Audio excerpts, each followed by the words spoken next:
ಅನುದಿನ ಅನುಕ್ಷಣ ಮನೆಯಲ್ಲೂ ಕಲಿಯೋಣ, ಕಲಿಕೆಯ ಹೊಸ ಹಾದಿಯಲಿ ಜೊತೆಗೂಡಿ ಹೆಜ್ಜೆಯ ಹಾಕೋಣ, ಸಂತಸದಿ ಕಲಿಯೋಣ ನಮ್ಮ ಹೆಮ್ಮೆಯ ಈ ಕ್ಲಾಸಿನಲ್ಲಿ. Yes sir. Yes teacher. Present ma'am.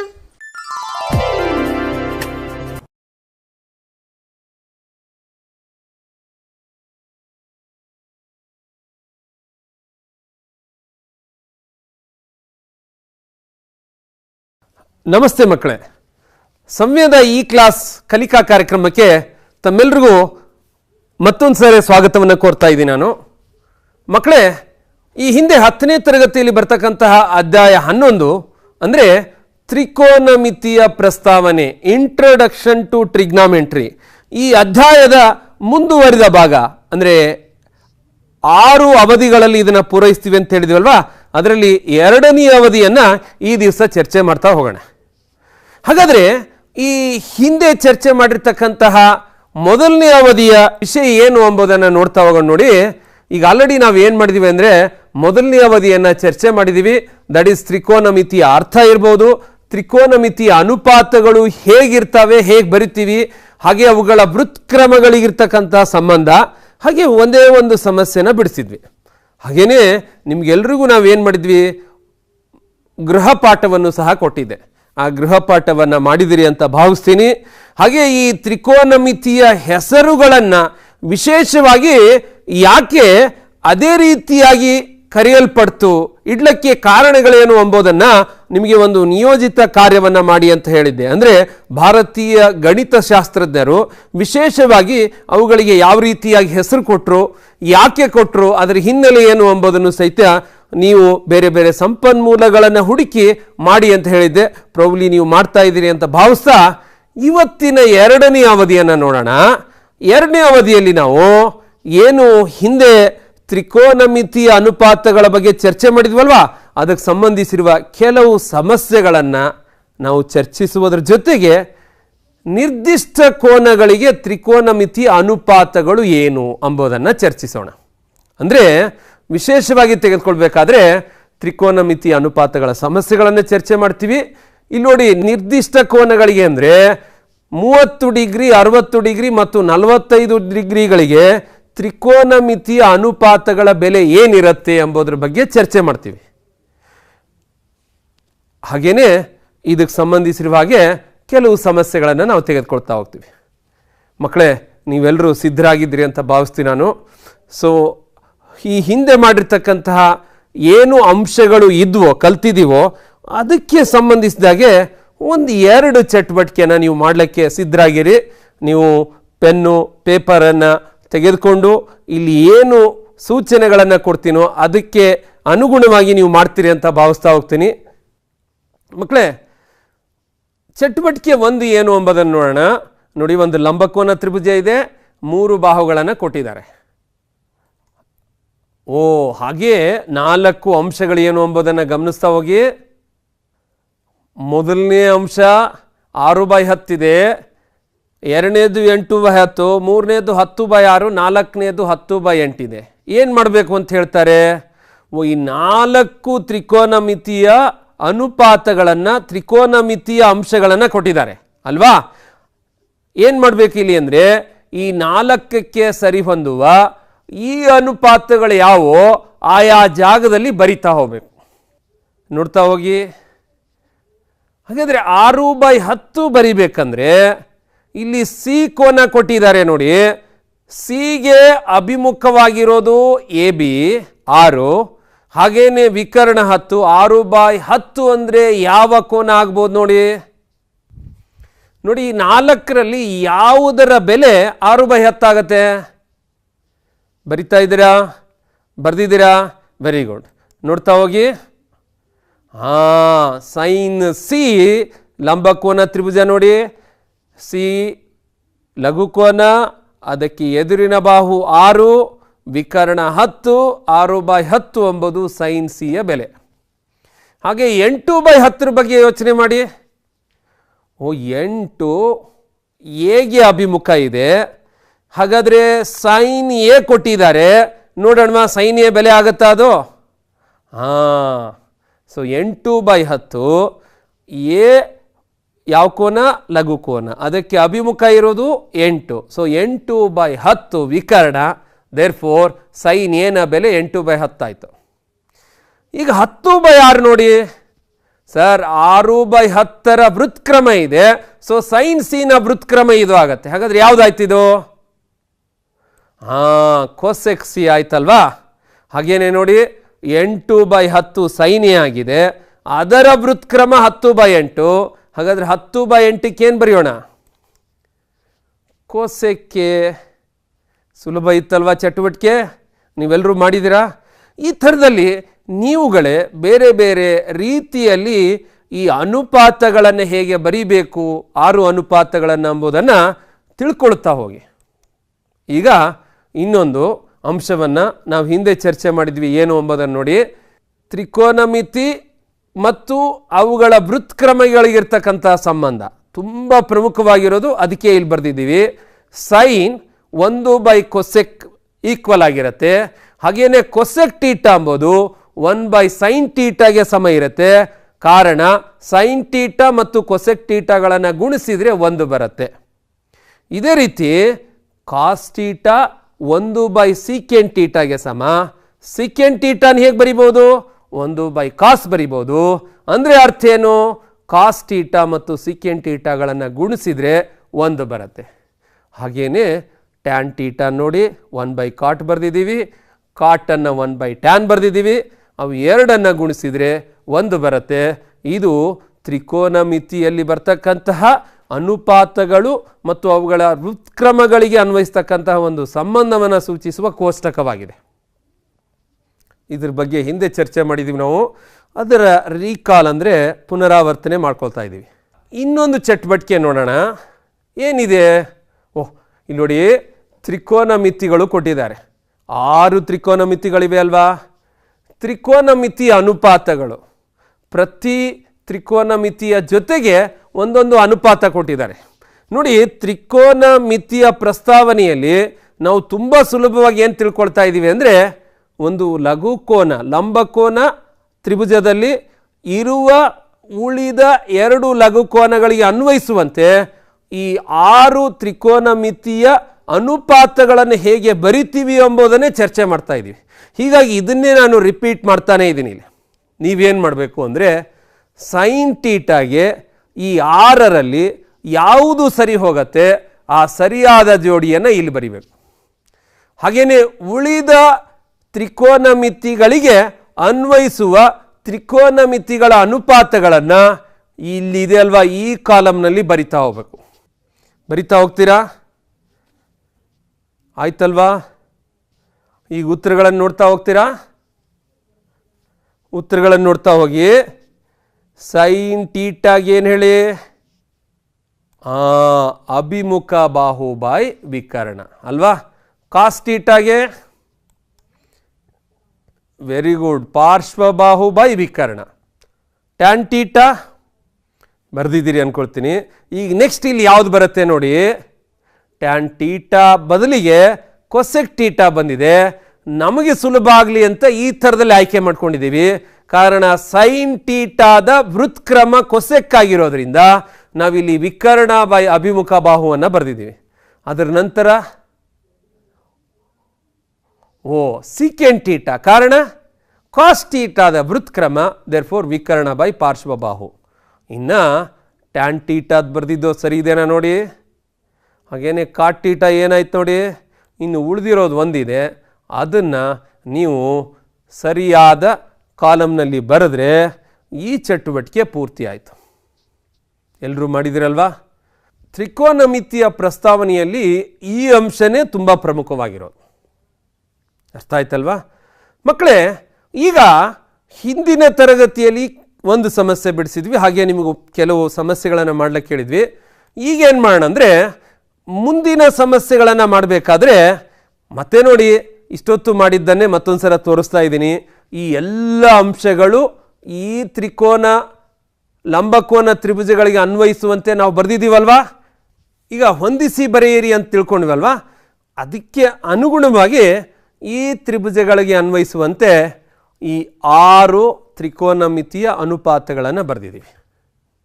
ಹಾಗಾದರೆ ಈ ಎಲ್ಲ ಅಂಶಗಳನ್ನು ಆಧಾರವಾಗಿಟ್ಕೊಂಡ್ಬಿಟ್ಟು ನಾವೀಗ ಕೆಲವು ಸಮಸ್ಯೆಗಳನ್ನು ಬಿಡಿಸ್ತಾ ಹೋಗೋಣ. ನೋಡ್ತಾ ಹೋಗಿ, ಇಲ್ಲೊಂದು ಸಮಸ್ಯೆ ಹೀಗಿದೆ. 15 cot A is equal to 8 ಆದರೆ ಸೈನ್ ಎ ಮತ್ತು ಸೀಕೆಂಟ್ ಎನ ಬೆಲೆ ಕಂಡು ಹಿಡಿಯಿರಿ. ಹೇಗೆ ಮಾಡೋದು? ಕೊಟ್ಟಿರ್ತಕ್ಕಂಥ ಅಂಶಗಳನ್ನು ಇಲ್ಲಿ ಬರೆಯೋಣ. ಹಾಗೇನೇ ತ್ರಿಭುಜವನ್ನು ಸಹ ಬರೆದಿದ್ದೀವಿ ನಾವಿಲ್ಲಿ. ಸೊ ನೋಡಿ, ಬಿ 90 ಡಿಗ್ರಿ ಇದೆ, ಎಯನ್ನು ಗುರುತಿಸಿದ್ವಿ, ಕಾರಣ ಎ ಬೆಲೆ ಕೊಟ್ಟಿದ್ದಾರೆ. ಮೀನ್ಸ್ ತ್ರಿಕೋನ ಮಿತಿಯಲ್ಲಿ ಎಯನ್ನು ಲಘುಕೋನ ಅಂತ ಪರಿಗಣಿಸಿದ್ದೀವಿ ನಾವು. ಏನು ಕಂಡುಹಿಡಿಬೇಕು ನಾವು ಇಲ್ಲಿ? So sine A secant A ಕಂಡುಹಿಡಿಬೇಕು ಬರೆದಿದ್ದೀವಿ. ಹೇಗೆ ಕಂಡುಹಿಡಿಬೇಕು? ನೋಡಿ, 15 cot A is equal to 8 ಇದೆ. ಹಾಗಾದರೆ ಕಾಟ್ ಎ ಏನಾಯಿತು ಅಂದರೆ 15 ನಾವು ಬಲಗಡೆ ಛೇದದಲ್ಲಿ ತೆಗೆದುಕೊಂಡ್ರೆ 8/15 ಆಯಿತು ಅಲ್ವಾ? ಹಾಗಾದರೆ ಚಿತ್ರದಲ್ಲಿ ಕಾಟ್ ಎನ ಅನುಪಾತಗಳು ಏನು ಅಂತ ಬರೀರಿ ನೋಡೋಣ.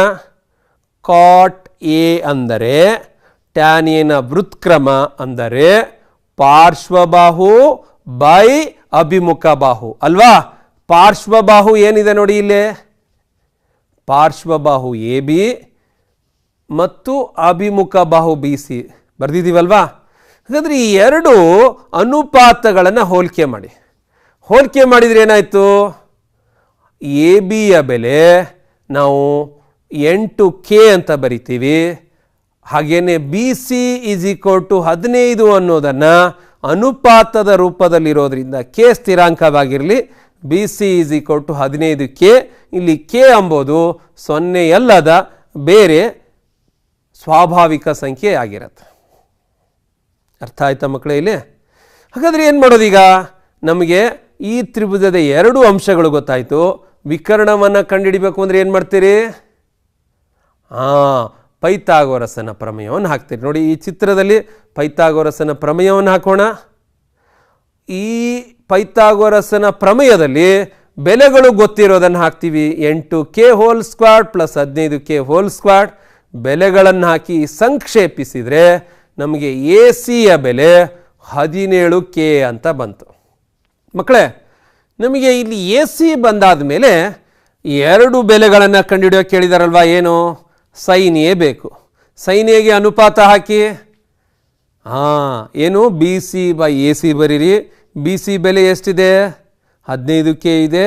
ಎ ಸಿ ಬೆಲೆ ಎಷ್ಟು ಬಂತು? 17K. ಕೆ ಕ್ಯಾನ್ಸಲ್ ಆಯಿತು. ಆನ್ಸರ್ ಎಷ್ಟು ಬಂತು ನೋಡಿ? 15/17. ನೋಡೋಣವಾ ಅದನ್ನ? ಹೀಗೆ ಅಲ್ವಾ ಮಾಡಿರೋದು? ಹಾಗೇನೆ ಇನ್ನೊಂದೇನಿದೆ? ಸೀಕೆಂಟ್ ಎ ಬೇಕು. ಅನುಪಾತನ ಹಾಕಿ. ಇಲ್ಲಿರೋ ಈ ತ್ರಿಭುಜದಲ್ಲಿ ಇರ್ತಕ್ಕಂತಹ ಬೆಲೆಗಳನ್ನು ಹಾಕಿ ಸಂಕ್ಷೇಪಿಸಿ. ಇದೇ ಥರದ ಉತ್ತರ ಬಂದಿದೆ ಅಲ್ವಾ ನಿಮಗೆ? ಈಗ ಇನ್ನೊಂದು ಸಮಸ್ಯೆನ ತಗೊಳ್ಳೋಣ. ಈ ಸಮಸ್ಯೆನ ಬರ್ಕೊಳ್ಳಿ ನೋಡೋಣ. ಪಠ್ಯಪುಸ್ತಕದಲ್ಲಿರುವ ಸಮಸ್ಯೆನೇ ಇದು. ಹೇಗೆ ಮಾಡೋದು? ಇದಕ್ಕೆ ಸಂಬಂಧಿಸಿರುವ ಹಾಗೆ ಒಂದು ತ್ರಿಭುಜವನ್ನು ತೆಗೆದುಕೊಂಡಿದ್ದೀವಿ. ಈ ತ್ರಿಭುಜದಲ್ಲಿ ಎ ಮತ್ತು ಬಿಗಳು ಲಘುಕೋನಗಳಾಗಿವೆ. ಇಲ್ಲಿ ಸಿ ಡಿ ಎಂಬುದು ಎ ಬಿಗೆ ಲಂಬವಾಗಿದೆ. ನೆಕ್ಸ್ಟ್ ಏನು ಮಾಡ್ತೀರಿ? ಈಗ ದತ್ತದ ಪ್ರಕಾರ ಏನು ಕೊಟ್ಟಿದೆ ನೋಡಿ? Cos A is equal to cos B ಕೊಟ್ಟಿದ್ದಾನೆ. ಇಲ್ಲಿ ಎ ಇದೆ ಅಂದರೆ ಎ ಇಲ್ಲಿರೋದ್ರಿಂದ ಎ ಡಿ ಸಿ ಲಂಬಕೋನ ತ್ರಿಭುಜವನ್ನು ತೆಗೆದುಕೊಂಡು ಈ ತ್ರಿಭುಜದಲ್ಲಿ ಕಾಸ್ ಎನ ಬೆಲೆನ ಬರೆಯೋಣ. ಹಾಗೆ ಬಿ ಇಲ್ಲಿದೆ. ಬಿ ಡಿ ಸಿ ತ್ರಿಭುಜವನ್ನು ತೆಗೆದುಕೊಂಡು ಕಾಸ್ ಬಿನ ಬೆಲೆ ಬರೆಯೋಣ. ಕಾರಣ ತ್ರಿಕೋನಮಿತಿಯ ಅನುಪಾತಗಳನ್ನು ಲಂಬಕೋನ ತ್ರಿಭುಜದಲ್ಲಿ ಮಾತ್ರ ಅಳವಡಿಸಬೇಕು ಅಂತ ನಮಗೆ ಈಗಾಗಲೇ ಗೊತ್ತಿದೆ. ಹಾಗಾದರೆ ಈ ಅನುಪಾತಗಳನ್ನು ಬರೆದಿದ್ದೀವಲ್ವ ನೋಡಿ. ಈ ಅನುಪಾತಗಳಿಗೆ ಅನುಕೂಲ ಆಗಲಿ ಅಂದ್ಬಿಟ್ಟು ಇಲ್ಲಿ ಬರೆದಿದ್ದೀನಿ ನಾನು. ಏನು ಅಂದರೆ ನನಗೆ ಕಾಸ್ ಬೇಕಾಗಿದೆ. ಕಾಸ್ ಎ ಅಂದರೆ ಅರ್ಥ ಇದು ಪಾರ್ಶ್ವಬಾಹು, ಇದು ವಿಕರ್ಣ. Therefore A D by A C ಬರೆದಿದ್ದೀವಲ್ವ ಇಲ್ಲಿ. ಹಾಗೇನೆ ಇಲ್ಲಿ ನೋಡಿ, ಪಾರ್ಶ್ವಬಾಹು ಬಿ ಡಿ, ವಿಕರ್ಣ B C, therefore B D by B C ಬರೆದಿದ್ದೀವಿ. ಅಂದರೆ ನಾವು ಈ ಬಿ ಡಿನ ಇಲ್ಲಿ ತೆಗೆದುಕೊಳ್ಳೋಣ. ದೇರ್ಫೋರ್ ಬಿ ಡಿ ಮತ್ತು ಎ ಸಿಗಳನ್ನು ಅದಲು ಬದಲು ಮಾಡಿದರೆ ನಮಗೇನು ಬಂತು? A D by B D is equal to A C by B C ಆಯಿತು. ಸರಿನಾ? ಅಂದರೆ ಈ ಅನುಪಾತಗಳನ್ನು ನಾವು ಕೆ ಅಂತಕ್ಕಂತಹ ಒಂದು ಸ್ಥಿರಾಂಕದಿಂದ ಬರೆಯೋಣ. ಈಗ A D by B D ಬೆಲೆ K, A C by B C ಬೆಲೆನೂ ಕೆ ಆಯಿತು. ಮುಂದುವರೆದು ನೋಡಿ, ಇಲ್ಲಿ ನಾವು ಸಮೀಕರಣ ರೂಪದಲ್ಲಿ ಬರಿತಾ ಇದ್ದೀವಿ. ಏನು? ಎ ಡಿ ಎಂಬುದನ್ನು ಕೆ ಟೈಮ್ಸ್ ಬಿ ಡಿ ಬರಿತೀವಿ, ಹಾಗೆ ಎ ಸಿ ಎಂಬುದನ್ನು ಕೆ ಟೈಮ್ಸ್ ಬಿ ಸಿ ಅಂತ ಬರೆದಿದ್ದೀವಿ. ಎರಡು ಸಮೀಕರಣಗಳು ಬಂದು ನಮಗೆ. ಈಗ ಈ ಸಮೀಕರಣಗಳನ್ನು ಬಳಸಿ ನಾವು ಮುಂದೆ ಏನು ಮಾಡೋಣ ಅಂದರೆ, ಈ ಚಿತ್ರ ಇದೆ ನೋಡಿ, ಪೈಥಾಗೋರಸನ ಪ್ರಮೇಯವನ್ನು ಹಾಕಿದ್ದೀವಿ. ಯಾವುದರಲ್ಲಿ? A C squared is equal to C D squared plus A D squared, A D C ತ್ರಿಭುಜದಲ್ಲಿ. ನಾವು ಸಿ ಡಿ ಸ್ಕ್ವಾಡ್ನ ಬೆಲೆಯನ್ನು ಕಂಡುಕೊಳ್ಬೇಕು ಅಂದರೆ A C squared minus A D squared ಬರ್ತೀನಿ. ಈಗ ಇನ್ನೊಂದು ತ್ರಿಭುಜ ಇದೆ ಅಲ್ವಾ ಇಲ್ಲಿ? ಯಾವ ತ್ರಿಭುಜ ನೋಡಿ? ಸಿ ಡಿ ಬಿ ಲಂಬಕೋನ ತ್ರಿಭುಜದಲ್ಲಿಯೂ ಪೈಥಾಗೋರಸನ ಪ್ರಮೇಯವನ್ನು ಹಾಕೋಣ. ಅದರಲ್ಲಿ ಸಿ ಡಿ ಸ್ಕ್ವಾಡ್ ಬೆಲೆಯನ್ನು ಕಂಡುಹಿಡಿಯೋಣ. 3 ಮತ್ತು 4 ಗಮನಿಸಿದರೆ ಇಲ್ಲಿಯೂ ಸಿ ಡಿ ಸ್ಕ್ವಾಡ್. ನಾವಿಲ್ಲಿ ಸ್ವಯಂ ಸಿದ್ಧವನ್ನು ಬಳಸಿದರೆ ನಮಗೇನು ಬಂತು? A C squared minus A D squared is equal to B C squared minus B D squared ಬಂತು. ಈಗ ಆಲ್ರೆಡಿ ನಾವು ಎ ಸಿ ಎ ಡಿ ಬೆಲೆನ ಕಂಡುಕೊಂಡಿದ್ದೀವಿ. ಆ ಬೆಲೆಗಳನ್ನು ಇಲ್ಲಿ ಹಾಕ್ತೀನಿ. ಅಂದರೆ ಎ ಸಿ ಬೆಲೆ ಏನು ಬರೆದಿದ್ದೀವಿ ನಾವು? ಕೆ ಟೈಮ್ಸ್ ಬಿ ಸಿ ಬರೆದಿದ್ದೀವಿ. ಎ ಡಿ ಬೆಲೆ ಏನು ಬರೆದಿದ್ದೀವಿ? ಕೆ ಇಂಟು ಬಿ ಡಿ ಬರೆದಿದ್ದೀವಿ. ಸೊ ಹೋಲ್ ಸ್ಕ್ವಾಡ್ ಅನ್ನೋದ್ರಲ್ಲಿ ಕೆ ಸ್ಕ್ವಾಡನ್ನು ಕಾಮನ್ ತೆಗೆದ್ರೆ ನಮಗೆ B C squared minus B D squared ಉಳಿತು ಬ್ರ್ಯಾಕೆಟ್ನಲ್ಲಿ. ಸೊ ಇದು ಮತ್ತು ಇದು ಸಮ ಆಗಿರೋದ್ರಿಂದ ದೇರ್ಫೋರ್ ಕ್ಯಾನ್ಸಲ್ ಆದರೆ ಕೆ ಸ್ಕ್ವಾಡ್ 1 ಆಯಿತು, ಕೆ ಬೆಲೆ 1 ಆಯಿತು. ಹಾಗಾದರೆ ಸ್ಥಿರಾಂಕದ ಮೌಲ್ಯ ಎಷ್ಟು ಬಂತು? ನಮಗೆ 1 ಬಂತು. ಈಗ ಈ ಸ್ಥಿರಾಂಕದ ಬೆಲೆಯನ್ನು ಆಧಾರವಾಗಿಟ್ಕೊಂಡು ನೋಡಿ, ಸಮೀಕರಣ 2ರಲ್ಲಿ ಏನಿದೆ? A C is equal to K B C ಇತ್ತು. ಕೆ ಜಾಗದಲ್ಲಿ 1 ಹಾಕಿ, ದೇರ್ಫೋರ್ ಏನು ಬಂತು ನಮಗೆ? ಎ ಸಿ ಮತ್ತು ಬಿ ಸಿ ಸಮ ಬಂತು. ಎ ಸಿ ಇಲ್ಲಿದೆ, ಬಿ ಸಿ ಇಲ್ಲಿದೆ.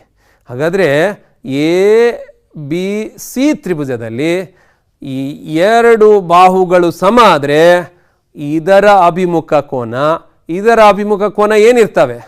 ಸಮ ಇರ್ತವೆ. ದೇರ್ಫೋರ್ ನಮಗೆ ಕೋನ ಎ ಇಸ್ ಈಕ್ವಲ್ ಟು ಕೋನ ಬಿ ಬಂತು. ಯಾಕೆ ಅಂದರೆ ಗೊತ್ತಿದೆ ನಮಗೆ, ಸಮದ್ಬಿ ಬಾಹು ತ್ರಿಭುಜದಲ್ಲಿ ಸಮನಾದ ಬಾಹುವಿನ ಅಭಿಮುಖ ಕೋನಗಳು ಸಮವಾಗಿರುತ್ತವೆ ಅಂತ. ಸಮಸ್ಯೆ ಸುಲಭ ಇತ್ತಲ್ವ ಮಕ್ಕಳೇ? ಇನ್ನೊಂದು ಸಮಸ್ಯೆ ನೋಡೋಣ. ನೋಡಿ, ಇದು ನಾನಿಲ್ಲಿ ಬೇರೆ ಬೇರೆ ರೀತಿಯ ಸಮಸ್ಯೆಗಳನ್ನು ತೆಗೆದುಕೊಳ್ತಾ ಇದ್ದೀವಿ. ಈ ಸಮಸ್ಯೆಯಲ್ಲಿಯೂ ಸಹಿತ ನೋಡಿ 6 cot theta is equal to 8 ಕೊಟ್ಟಿದ್ದಾರೆ. ಇದರ ಬೆಲೆನ ಕಂಡುಹಿಡಿಯೋಕೆ ಕೇಳ್ತಾರೆ. ಹೇಗೆ ಕಂಡುಹಿಡಿಯೋದು? ಮಾಡ್ತಾ ಹೋಗ್ತೀರಾ? ಹಾಂ ಸರ್, ಹಂತ 1 ಗೊತ್ತು ನಮಗೆ ಅಂತೀರಾ? ಸೊ ಈ ಥರ ಬರ್ಕೋತೀರಿ. 6ಅನ್ನು ಈ ಬದಿಗೆ ತೆಗೆದುಕೊಳ್ತೀರಿ. ಕಾಟ್ ಥೀಟಾ ಅಂದರೆ ಗೊತ್ತಿದೆ ನಮಗೆ, ಏನು? ಪಾರ್ಶ್ವಬಾಹು ಬೈ ಅಭಿಮುಖ ಬಾಹು ಅಲ್ವಾ? ನೆಕ್ಸ್ಟು ಚಿತ್ರವನ್ನು ಬರಿತೀವಿ. ಇದು ಥೀಟಾ ಆಗಿರೋದ್ರಿಂದ ಇಲ್ಲಿ ಪಾರ್ಶ್ವಬಾಹು ಯಾವುದು ನೋಡಿ? B C. ಅಭಿಮುಖ ಬಾಹು ಎ ಬಿ ಇದೆ. ಸರಿ ಅಲ್ವಾ? ಹಾಗಾದರೆ ಏನು ಮಾಡೋದು ನೆಕ್ಸ್ಟ್ ಅಂತ? ಆ ಬೆಲೆಗಳನ್ನು ಹಾಕೋಣ. ದಟ್ ಈಸ್ ಪೈಥಾಗೋರಸನ ಪ್ರಮೇಯ. ಇಲ್ಲಿ 8 ಇದೆ, 6 ಇದೆ. ಸೊ ಹೆಚ್ ಬೆಲೆನ ಕಂಡುಹಿಡಿಯೋಣ. ನಾವು ಇಲ್ಲಿ ಕೆ ತೆಗೆದುಕೊಂಡು 6 ಮಾಡ್ಬೋದು, ಇಲ್ಲದೇ ಇದ್ರೆ ನೇರವಾಗಿ ಆದರೂ ಮಾಡಿದರೆ ನಮ್ಗೆ ಎಷ್ಟು ಬಂತು? ಇಲ್ಲಿ 100 ಬಂತು. That is A C squad 100 ಬಂದಿರೋದ್ರಿಂದ ಎ ಸಿ ಬೆಲೆ 10 ಆಯಿತು. ಸೊ ಇವುಗಳನ್ನು ನಾವು 8K 6K 10K ಅಂತನೋರು ಬರ್ಕೋಬಹುದು. ನೆಕ್ಸ್ಟ್ ಏನು ಮಾಡ್ತೀರಿ? ಸರ್ 3 ಬೆಲೆ ಬಂದಾಯಿತು. ಸೈನ್ ಥೀಟಾ ಕಾಸ್ ಥೀಟಾನ ಬೆಲೆ ಕಂಡುಹಿಡಿಯೋದು, ಈ ಜಾಗದಲ್ಲಿ ಹಾಕೋದು. ನೋಡಿ ಮುಂದಿನ ಹಂತ ನೋಡಿ, 3 ಬರೆದಿದ್ದೀವಿ. ಅಭಿಮುಖ ಬಾಹು 6 ಇದೆ, ಪಾರ್ಶ್ವಬಾಹು 8 ಇದೆ, ವಿಕರ್ಣ 10 ಇದೆ. ಸೈನ್ ಥೀಟಾನ ಬೆಲೆ ಕಂಡುಹಿಡಿದಿದ್ದೀವಿ ಇಲ್ಲೇ. ಹಾಗೇನೆ ಕಾಸ್ ಥೀಟಾ ಬೆಲೆ ಆಯಿತು. ನಂತರ ಯಾವುದರ ಬೆಲೆ ಕಂಡುಹಿಡಿಬೇಕೋ ತೊಗೊಂಡಿದ್ದೀವಿ. ಆಯಾ ಜಾಗದಲ್ಲಿ ಬೆಲೆನ ಹಾಕಿ ಸಂಕ್ಷೇಪಿಸೋದು ನಿಮಗೆ ಚೆನ್ನಾಗಿ ಗೊತ್ತಿದೆ.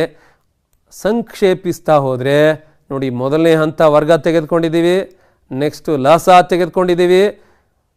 ಛೇದದಲ್ಲಿರೋ 100 ಕ್ಯಾನ್ಸಲ್ ಆಯಿತು, ಮೈನಸ್ ಮಾಡಿದ್ದೀವಿ. ಭಾಗ ಮಾಡಿದರೆ ಇದರ ಬೆಲೆ 16/9 ಬಂತು. ಸುಲಭ ಇದೆ ಅಲ್ವಾ ಮಕ್ಕಳೇ? ಈ ಸಮಸ್ಯೆನ ನಾವು ಮುಂದುವರೆದ ಹಾಗೆ ಬೇರೆ ರೀತಿಯಲ್ಲಿಯೂ ಮಾಡ್ಬೋದು. ಬಟ್ ಈಗ ನಾವು ತಿಳ್ಕೊಂಡಿರುವ ಮಾಹಿತಿಯ ಪ್ರಕಾರ ಈ ಸಮಸ್ಯೆನ ಈ ರೀತಿಯಾಗಿ ಮಾಡುವ ವಿಧಾನವನ್ನು ನಾವು ತುಂಬ ಸುಲಭವಾಗಿ ಈ ಹಂತಗಳನ್ನು ಗಮನಿಸೋದ್ರಿಂದ ಅರ್ಥ ಮಾಡ್ಕೊಳ್ತಾ ಇದ್ದೀವಿ ಅಲ್ವಾ ಮಕ್ಕಳೇ. ಈಗ ನಾವು ಮುಂದುವರೆದು ಈ ಅಧ್ಯಾಯದ 2ನೆಯ ಪ್ರಮುಖ ಅಂಶವನ್ನು ನೋಡ್ತಾ ಹೋಗೋಣ. ನಿರ್ದಿಷ್ಟ ಕೋನಗಳಾದ 45 ಡಿಗ್ರಿ, 30 ಡಿಗ್ರಿ ಮತ್ತು 60 ಡಿಗ್ರಿಗಳಿಗೆ ತ್ರಿಕೋನಮಿತಿಯ ಅನುಪಾತಗಳ ಬೆಲೆಗಳು ಏನು ಬರ್ತವೆ ಎಂಬುದನ್ನು ತಿಳ್ಕೊಳ್ತಾ ಹೋಗೋಣ. ಸಿದ್ಧರಾಗಿದ್ದೀರಾ? ನೋಡ್ತಾ ಹೋಗಿ. ಮೊದಲನೇದು ಏನು ಮಾಡೋಣ ಅಂದರೆ 45 ಡಿಗ್ರಿ ತ್ರಿಕೋನಮಿತಿಯ ಅನುಪಾತದ ಬೆಲೆ ಏನು ಎಂಬುದನ್ನು ಕಂಡುಕೊಳ್ಳೋಣ. ಇಲ್ಲಿ ಒಂದು ಪುಟ್ಟ ಗ್ರಾಫ್ ಶೀಟನ್ನು ತೆಗೆದುಕೊಂಡಿದ್ದೀನಿ. ಇದರಲ್ಲಿ ನೋಡಿ, ಎ ಬಿ ಮತ್ತು ಬಿ ಸಿಗಳು ಸಮ ಇರುವ ಹಾಗೆ ಎ ಬಿ ಸಿ ತ್ರಿಭುಜವನ್ನು ಬರೆದಿದ್ದೀವಿ. ಬಿ ನಲ್ಲಿ 90 ಡಿಗ್ರಿ ಇದೆ. ಅಂದರೆ ಇದನ್ನು ನಾವು ಏನಂತ ಕರಿತೀವಿ? ಸಮದ್ವಿಬಾಹು ಲಂಬಕೋನ ತ್ರಿಭುಜ ಅಂತ ಕರಿತೀವಲ್ವಾ. ನೋಡಿ, ಇದನ್ನು ವಿಕರ್ಣ ಅಂತ ಕರಿತೀವಿ, ಬಿಕಾಸ್ ಲಂಬಕೋನದ ಅಭಿಮುಖ ಬಾಹು. ಇದು ಎಗೆ ಅನ್ವಯಿಸುವಂತೆ ಅಭಿಮುಖ ಬಾಹು ಇದು, ಪಾರ್ಶ್ವಬಾಹು ಇದು, ಎ ಕೋನಕ್ಕೆ ಅನ್ವಯಿಸುವಂತೆ. ಹಾಗೇನೆ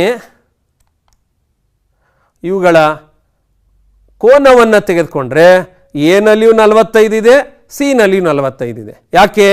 ಸಮದ್ವಿಬಾಹುವು ಲಂಬಕೋನ ತ್ರಿಭುಜ ಆಗಿರೋದ್ರಿಂದ ಲಂಬಕೋನ ತ್ರಿಭುಜದಲ್ಲಿ ಬಿ ಲಂಬಕೋನ, ಉಳಿದ 2 ಕೋನಗಳು ಸಮ, ಆದ್ದರಿಂದ 45 ಆಯಿತು.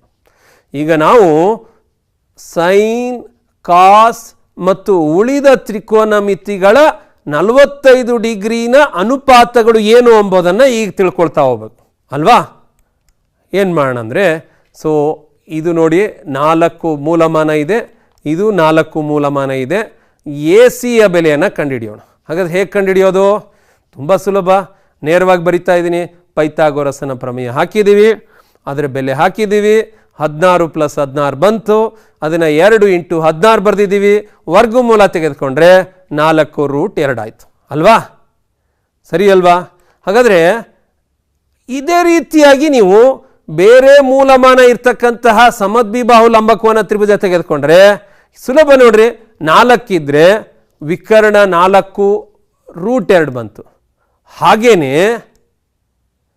7 ಇದ್ದರೆ 7√2 ಇರುತ್ತೆ. ಇದು ನಮಗೆ ಗೊತ್ತಿದೆ. ವರ್ಗದಲ್ಲಿ ಕರ್ಣದ ಉದ್ದವು ಬಾಹುವಿನ ಉದ್ದ ಇಂಟು √2 ಆಗಿರುತ್ತೆ ಎಂಬ ನಿಯಮವನ್ನು ನಾವು ತಿಳ್ಕೊಂಡಿದ್ದೀವಿ ಪೈಥಾಗೋರಸನ ಪ್ರಮೇಯದ ಮೂಲಕ. ಹೀಗಾಗಿ ನಮಗೆ ಎ ಸಿಯ ಬೆಲೆ 4√2 ಈ ತ್ರಿಭುಜದಲ್ಲಿ ಬರ್ತಾ ಇದೆ. ಇಲ್ಲಿ ಪಿ ಕ್ಯೂನ ಬೆಲೆ 7√2 ಈ ತ್ರಿಭುಜದಲ್ಲಿ ಬರ್ತಾ ಇದೆ. ಈಗ ನಾವೇನು ಮಾಡಬೇಕಂದ್ರೆ, ಈ ತ್ರಿಭುಜದಲ್ಲಿ ಸೈನ್ 45 ಡಿಗ್ರಿಯ ಬೆಲೆ ಬೇಕು. ನೋಡಿ, ಸೈನ್ 45ಕ್ಕೇನು? ಅಭಿಮುಖ ಬಾಹು ಬೈ ವಿಕರ್ಣ, B C by A C ಬರೆದ್ವಿ. ಹಾಗಾದರೆ ಬಿ ಸಿ ಬೆಲೆ ಎಷ್ಟು? 4. ವಿಕರ್ಣ ಎಷ್ಟು? 4√2. 4 ಕ್ಯಾನ್ಸಲ್ ಆದ್ರೆ ಉತ್ತರ ಎಷ್ಟು ಬಂತು? 1/√2 ಬಂತು ಅಲ್ವಾ ಮಕ್ಕಳೇ. ಹಾಗೇನೆ ಕಾಸ್ 45 ಕಂಡುಹಿಡೀರಿ ನೋಡೋಣ. ಇಲ್ಲಿ ಗಮನಿಸ್ತಾ ಹೋಗಿ. ಹಂತ 1 ಅನುಪಾತ, ಹಂತ 2 ಚಿತ್ರದಲ್ಲಿ ಇರುವ ಹಾಗೆ ಆ ಬಾಹುಗಳ ಅಂಶಗಳನ್ನು ಬರೆದಿದ್ದೀವಿ, ಬೆಲೆ ಹಾಕಿದ್ದೀವಿ. ಅದ್ರದ್ದು ನಮಗೆ ಎಷ್ಟು ಬಂತು? 1/√2 ಬಂತು. ಹಾಗಾದರೆ ಟ್ಯಾನ್ ಎಷ್ಟು ಬರುತ್ತೆ ಮಕ್ಕಳೇ? ತುಂಬ ಸುಲಭ. ಸೊ ಅಭಿಮುಖ ಬಾಹು 4 ಇದೆ, ಪಾರ್ಶ್ವ ಬಾಹು 4 ಇದೆ. 4/4 ಎಷ್ಟು ಬಂತು?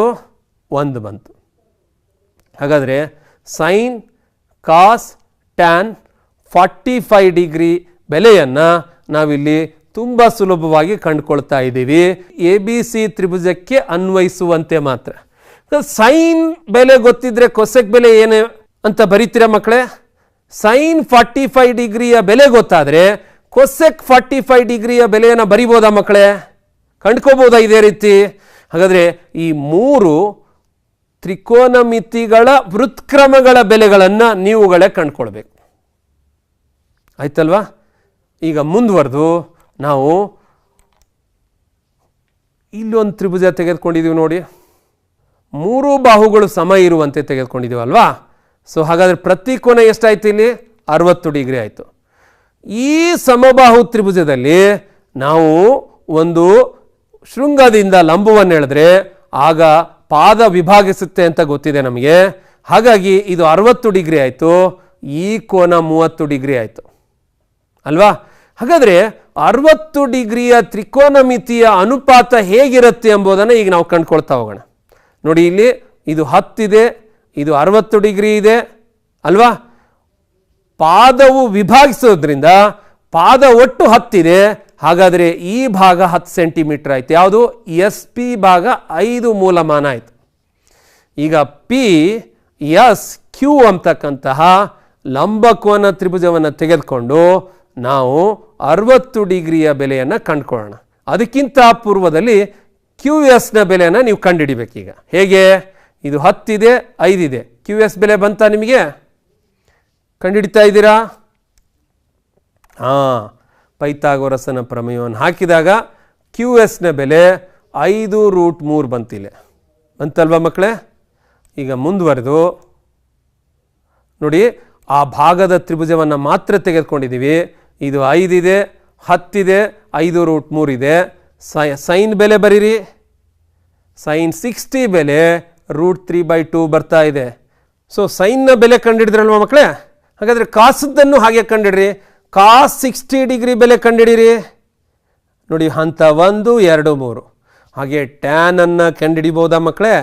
ದಟ್ ಈಸ್ ಅಭಿಮುಖ ಬಾಹು ಬೈ ಪಾರ್ಶ್ವ ಬಾಹು ಕಂಡುಹಿಡಿದ್ರೆ ನಮಗೆ ಎಷ್ಟು ಬರ್ತಾ ಇದೆ? ಇಲ್ಲಿ √3 ಬರ್ತಾ ಇದೆ. ದಟ್ ಈಸ್ ಟ್ಯಾನ್ 60 √3 ಆಯಿತು.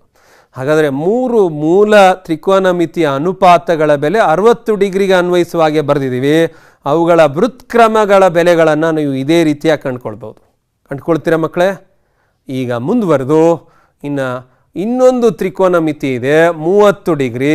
ಆ 30 ಡಿಗ್ರಿಯ ತ್ರಿಕೋನಮಿತಿ ಅನುಪಾತಗಳು ಏನು ಎಂಬುದನ್ನು ಈಗ ತಿಳ್ಕೊಳ್ಳೋಣ. ನೋಡಿ, 3 ಅಂಶ ಇದೆ, ನೀವೇ ಬರಿತಾ ಹೋಗಿ. ಈಗ ಸೈನ್ 30 ಡಿಗ್ರಿ ಅಂದರೆ ಕ್ಯೂನಲ್ಲಿ 30 ಡಿಗ್ರಿ ಇದೆ. ಅಭಿಮುಖ ಬಾಹು ಇದು, ಪಾರ್ಶ್ವ ಬಾಹು ಇದು, ವಿಕರ್ಣ ಇದು. ಸೈನ್ 30 ಡಿಗ್ರಿ ಗೊತ್ತಾಯ್ತಾ ಮಕ್ಕಳೇ? ಹಾಗೆ ಕಾಸ್ 30 ಡಿಗ್ರಿ ನೋಡಿ. ಪಾರ್ಶ್ವ ಬಾಹು 5√3 ಇದೆ ಅಲ್ವಾ. ವಿಕರ್ಣ 10 ಇದೆ, 5 1 5 2 √3/2 ಬಂತು. ಹಾಗೆ ಟ್ಯಾನ್ ಎಂಬುದನ್ನು ನೋಡ್ಕೊಳ್ಳಿ. ಟ್ಯಾನ್ ಎಂಬುದು 5/5√3 ಆಯಿತು. 5 5 ಕ್ಯಾನ್ಸಲ್, 1/√3 ಆಯಿತು. ಒಟ್ಟಾರೆ ನಾವು 30 ಡಿಗ್ರಿ, 60 ಡಿಗ್ರಿ, 45 ಡಿಗ್ರಿಗೆ ತ್ರಿಕೋನಮಿತಿಗಳ ಅನುಪಾತಗಳನ್ನು ಹೇಗೆ ಕಂಡುಕೊಳ್ತೀವಿ ಎಂಬುದನ್ನು ಈ ಗ್ರಾಫ್ ಶೀಟನ್ನು ಬಳಸಿ ನಾವು ಮಾಡಿದ್ವಿ. ನೀವುಗಳು ಸಹಿತ ಇದೇ ಥರದ ಗ್ರಾಫ್ ಶೀಟನ್ನು ತೆಗೆದುಕೊಂಡು ಈ ತ್ರಿಭುಜಗಳನ್ನು ರಚನೆ ಮಾಡಿ ಈ ರೀತಿಯ ಉತ್ತರಗಳು ಬರ್ತಾವ ಎಂಬುದನ್ನು ಪರೀಕ್ಷಿಸಿ. ಮಕ್ಕಳೇ, ಈಗ ನಾವು ಸೈನ್ ತ್ರಿಕೋನಮಿತಿಗೆ ಅನ್ವಯಿಸುವ ಹಾಗೆ 30, 45, 60 ಡಿಗ್ರಿಗಳ ಬೆಲೆಗಳನ್ನು ಕಂಡುಕೊಂಡ್ವಿ. ಹಾಗೆ ಉಳಿದ ತ್ರಿಕೋನಮಿತಿಗಳ ಬೆಲೆಗಳನ್ನು ಕಂಡುಕೊಂಡ್ವಲ್ವಾ? ಏನು ಸರಿ ಇಷ್ಟೇ ಇದನ್ನು ಬೇರೆ ಕೋನಗಳಿಗೆ ಅನ್ವಯಿಸುವಂತೆ ಇಲ್ವಾ ಅಂದರೆ ನಾವು 0 ಡಿಗ್ರಿಯ ಬೆಲೆಗಳನ್ನು ಕಂಡುಕೊಳ್ಬೋದು, 90 ಡಿಗ್ರಿಯ ಬೆಲೆಗಳನ್ನು ಕಂಡುಕೊಳ್ಬೋದು. ಈ 0, 30, 45, 60 ಮತ್ತು 90 ಡಿಗ್ರಿಯನ್ನು ನಾವು ನಿರ್ದಿಷ್ಟ ಕೋನಗಳು ಅಂತ ಕರಿತೀವಿ. ಇವುಗಳಿಗೆ ನಿಖರವಾದ ಬೆಲೆಗಳನ್ನು ನಾವು ಈ ರೀತಿಯಾಗಿ ಬರಿತೀವಿ. ನಾವು ಸಪೋಸ್ ಇವನ್ನ ಹೊರತುಪಡಿಸಿ ಬೇರೆ ಕೋನಗಳು ಅಂದರೆ 1 ಡಿಗ್ರಿಗೂ ಸಹಿತ ನಾವು ಈ ತ್ರಿಕೋನಮಿತಿಗಳ ಅನುಪಾತಗಳ ಬೆಲೆಗಳನ್ನು ಕಂಡುಕೊಳ್ಬೋದು. ಅದು ಹೇಗೆ ಎಂಬುದನ್ನು ನಾವು ಮುಂದಿನ ತರಗತಿಯಲ್ಲಿ ನೋಡೋಣ ಮಕ್ಕಳೇ. ಇವಾಗ ನಾವು ಈ 3 ಬೆಲೆಗಳನ್ನು ಆಧಾರವಾಗಿಟ್ಕೊಂಡ್ಬಿಟ್ಟು ಕೆಲವು ಸಮಸ್ಯೆಗಳನ್ನು ಬಿಡಿಸ್ತಾ ಹೋಗೋಣ. ನೋಡ್ತಾ ಹೋಗ್ತೀರಾ? ಈ ಕೋಷ್ಟಕದಿಂದ ನೋಡಿ, sine 60 degree cos 30 degree plus sine 30 degree cos 60 ಡಿಗ್ರಿನ ಬೆಲೆ ಕಂಡುಹಿಡಿಯಿರಿ ಅಂತ ಕೇಳ್ತಾರೆ. ಏನು ಮಾಡ್ತೀರಿ? ತುಂಬ ಸುಲಭ ಅಲ್ವಾ? ಸೈನ್ 60 ಬೆಲೆ ಎಷ್ಟಿದೆ ಹಾಕೋದು ನೋಡಿ. ಫಸ್ಟ್ ದತ್ತ ಕೊಟ್ಟಿರೋದು ಬರೆದಿದ್ದೀವಿ. ಸೈನ್ 60 ಬೆಲೆನ ಹಾಕಿ, ಕಾಸ್ 30 ಬೆಲೆ ಹಾಕಿ, ಸೈನ್ 30 ಕಾಸ್ 60 ಕೋಷ್ಟಕ ನೋಡಿ ಹಾಕ್ತಾ ಇದ್ದೀನಿ. ಇಲ್ಲದೇ ನಮಗೆ ತುಂಬ ಸುಲಭವಾಗಿ ಗೊತ್ತಿದೆ.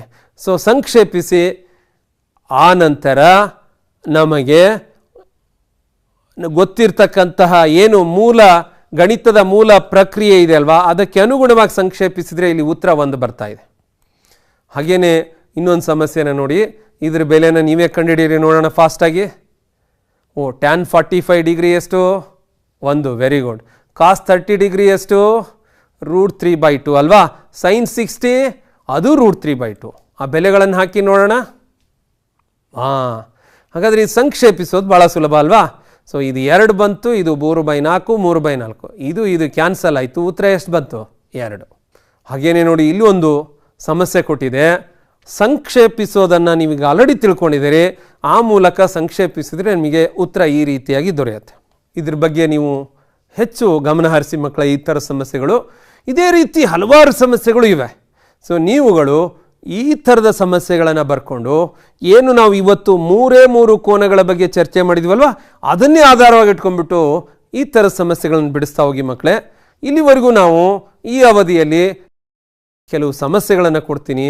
ಗೃಹಪಾಠ ಏನು ಅಂದರೆ, ಮೊದಲನೇ ಗೃಹಪಾಠ ಅಭ್ಯಾಸ 11.1 ಎಲ್ಲ ಸಮಸ್ಯೆಗಳನ್ನ ಪೂರ್ಣಗೊಳಿಸಿ. ಮಕ್ಕಳೇ, ಇಷ್ಟೊತ್ತು ನೀವು ಏನು ತ್ರಿಕೋನಮಿತಿಯ ಪ್ರಸ್ತಾವನೆಯ ಮುಂದುವರಿದ ಭಾಗವನ್ನು ಕೇಳಿಸಿಕೊಂಡಿದ್ದೀರಿ. ನಿಮಗೆಲ್ಲ ಒಳ್ಳೆಯದಾಗಲಿ ಮಕ್ಕಳೇ. ಈ ಸಮಸ್ಯೆಗಳನ್ನು ಬಿಡಿಸಿಕೊಂಡು ಮುಂದಿನ ಅವಧಿಗೆ ನೀವು ಹಾಜರಾಗ್ತೀರಿ ಅಂತ ಭಾವಿಸ್ತಾ ನಿಮ್ಮೆಲ್ಲರಿಗೂ ನಾನು ಧನ್ಯವಾದಗಳನ್ನ ಅರ್ಪಿಸ್ತಾ ಇದ್ದೀನಿ. ನಮಸ್ಕಾರ ಮಕ್ಕಳೇ.